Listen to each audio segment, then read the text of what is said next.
ito na ang parte ng ating programa at pagsasama-sama kung saan sasagutin natin ang wala kwenta katanungan ng ating ka-vibes ng wala rin kwentang kasagutan para quiz lang. Tama nga naman dyan. Kaya naman isa ang maswerteng napili namin. May buntag sa'yo. Sino to? Si Gabi. Gabi. Oh, Gabi ng umaga pa lang, tabi-tabi. gabi ka na. Ayan.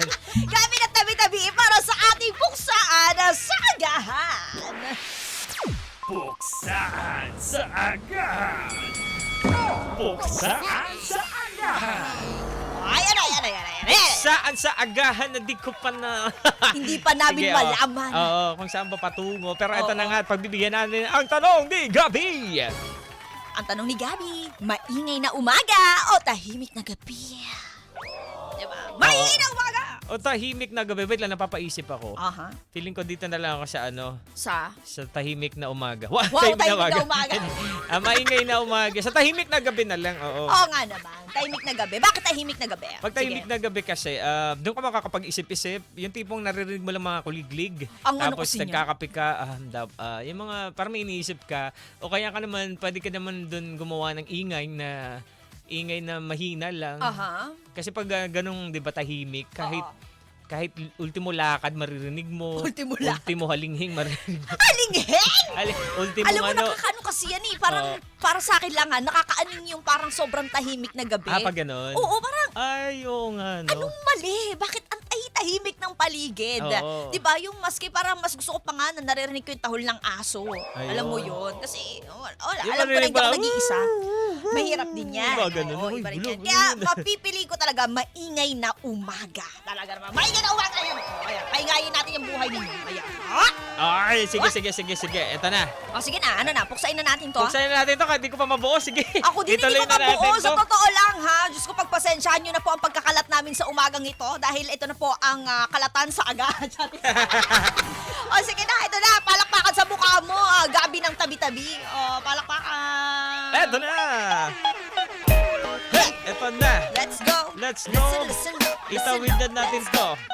Yeah. Yeah. Simulan ko na. Simulan mo na. And 1, 2, puksaan sa agahan, kakaibang daldalan, hindi mapipigilan, Joko Mia ang pangalan, isabay sa umagahan, halina't pag-usapan, sa radyo ay pakinggan, ngayon mo malalaman ang tanong sa puksaan. Maingay na umaga, tahimik na gabi. Yan ang tanong ni Gabby from Tabi-Tabi. Ano raw? Nag-iisip pa siya. Tabi. Gusto ko yan, nakikita. Nakita mo yung mukha ko, nag-iisip ng mga ano. Eto na, naglalaro. Pag nagagano yung mata ko, dami kong ginagawa sa let's isip ko go. na ano. And the And wheels 1, of the 2, 3. bus go round and around and around and around and around and around. And the baby on the bus say, well, Hey, ho! well. Yeah. Listen up, let's go. Ready na ba ako? Hindi pa talaga. Yan na Pero nagtanong. ito na ito. Oh, let's go. Let's go. Let's go. Di ba rin ako ready? 3, 2, 1. let's go. Araw-araw, pati na rin gabi-gabi, meron talaga na masasabi gaya na lang nitong si Gabi. Maingay sa umaga, yan ang aking first choice. Wala mang kwenta ang birabat. Listen to my voice. Pag ingay ang umaga, talagang ibang-iba. Di lang magigising ang diwa, pati pa kaluluwa. At hindi lang basta ingay, Yo. bibigyan natin Yo. ng kulay para di boring ang buhay at hindi ka matamla. Kaya kung ingay lang naman ang pag-uusapan, halika makinig ka rito, ako na bahala dyan. Yo. Just remember Choco Loco and the Mamma Mia. Good vibes, good morning para buhay masaya. Yay! Oy, natawid Yo. ko yun. Ready Grabe na pala naman. ako. Ito naman, Choco Eto na. Loco. Masarap gawin.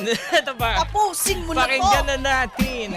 1, 2, 3. Maingay na umaga o tahimik na gabi. Dalawang pagpipili na tanong sa amin ni Gabi. Alina't sumali, taran at magpakabisi. Yeah. Pakinggan mo ang aming mga sinasabi. Masarap gawin.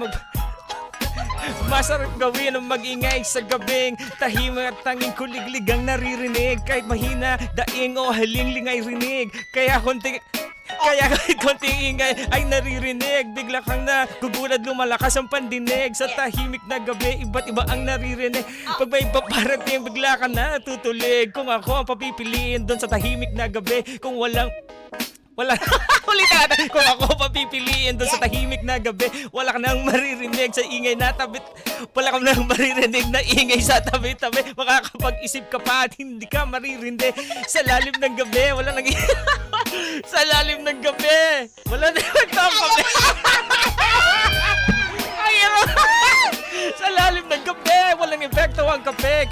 hinaharap na problema, di ka na mapakali. Yeah! Ano? Break it down, Ayaw yo! ko na, wala na akong maray. Break it down, yo! Break it Ang down! hirap, nagagano yung mata ko. Ako nag-iisip, nakatingin ako sa taas kasi dinudugtungan ko sa isip ko. Ang hirap pala, Ang mag-multitask. hirap, Diyos ko po. Anyways, alam mo, agad na sana nakatanungan mo Gabi ng tabi-tabi, pero hindi namin nabigyan ng hustisya. Pero sige, Oo. okay lang, di ba? Ngayon lang naman yan. Ganyan lang naman yan. Pero di ba naman, kahit papaano naman, may punto naman yung inilagay natin na salita doon. Tama, di ba? Pero sige, kasi, bawi na lang tayo dito. bawi tayo doon. Kasi Bawi pag tayo. sinabi natin na tahimik na gabi, pwede mong gawin dyan yung sa tahimik na gabi, makapag-isip-isip ka ng mga problema, time to reflect. Wow, time to mag-reflect ka and then naisipin mo kung yung mga narinig ko bang mga hindi maganda, yun ba ay ite-take ko as hindi constructive criticism? Ite-take ko ba yun as parang, ano ba yun? Parang lahat na lang sa akin galit. Pero kung titake mo muna, doon mo pwede mong gawin sa tahimik na gabi. At doon mo din pwedeng gawin sa tahimik na gabi yung lahat ng pumapasok sa isip mo Tama. na Yung intrusive thoughts, ganyan. yung mga alam mo yun. Gabi na, tulog na ba Gabi mga na. bata? Oh, ay, yung mga gano'n. Ay, ano ba ibig sabihin nun? Ay, ibig Sinasabi ko sa inyo. Pero sa akin naman maingay sa na tahimik umaga. na gabi kasi, pwede kang gumawa ng ingay doon na hindi nakakarindi. Ano kaya yun? Ano yan? Hindi ko din alam. Sa akin naman, na maingay na umaga, talagang hindi ko alam, parang hindi kumpleto ang buhay kapag wala talagang ingay sa paligid. Oo, diba? Yung, maski yung tunog lang ng walis ng kapitbahay Oo. mo na may winawalis siya, tapos may Oo.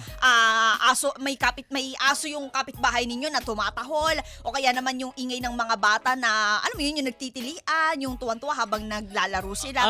Yun yung okay. kukumpleto talaga ng parang pakiramdam mo, bahagi ka ng isang komunidad kapag naririnig mo yung ganong klaseng ingay. Kasi kapag wala, parang, Kaya saan pala tayo? may nakikita ako minsan sa mga social media na marami yung nakikinig ng ganun. Yung ambience ba? Oo. Na sabi ko, ano kaya yung epekto nila? Ito pala yung hinahanap nila. Actually, kahit maririnig mo doon yung isang ingay ng isang coffee shop na for 1 hour, tapos ang daming views dahil gusto nilang pakinggan yon, nakakapag-isip sila or nakaka-relax sila. Totoo. Diba? Akala natin parang lang siya, kaartihan. Oo. Pero hindi Yun yung, siguro yun yung nakalakihan, yun ang nakasanayan. At kahit na tumanda na, di ba? Hindi naman matanda na talaga, tumanda lang, di ba?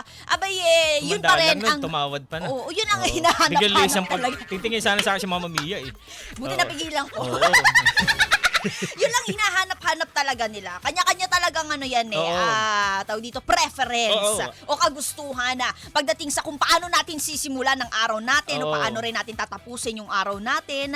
Yun naman ang talaga, parang nasa sa atin na rin talaga. Tsaka, yan. yung klase ng tao ba na ang gusto nito yung medyo maingay. May Yan. klase din ng tao na doon talaga sa tahimik na gabi. Actually, meron ding mga kuliglig lang yung naririnig. Yung crickets with Okay na sa kanila yun. Okay na sa kanila yun. Oo. Nakakatulog na relax sila na sila doon. doon. Nakakatulog. Meron naman na hindi makatulog, gumagamit ng, alam YouTube nga, sabihin natin na ambience na umuulan. Yan. Nakakatulog sila doon. Totoo yan. Tapos, naano ko kasi chinecheck ko yung mga comment. Ay, wala dito yung may utang sa akin na. And then, chinecheck ko yung comment. Sabi ko, okay, so marami pala yung natutulungan ng ganon. Oo, yung simpleng lang, Kahit ASMR. tunog. ASMR. Get vibes, get minds. ASMR. Alam mo ba, binala ko din dati magganyan. Oo, Para ano sabi nangyari? ko, nung time na pandemic, parang ang sarap mag-record. Kasi may Oo. mga gamit naman ako. Parang Pero ginagana inisip ko- na yung papel nga Oo, yun. yung ginaganya. Yan. Uy, pa naman sinira yan for documentation yan. Walang ginagawa. Di ba? Pero ano? hindi talaga, hindi bagay sa akin na napakaingay ko talaga. Yun Oo, talaga. Siya, inborn talaga. Inborn. Inborn talaga siya.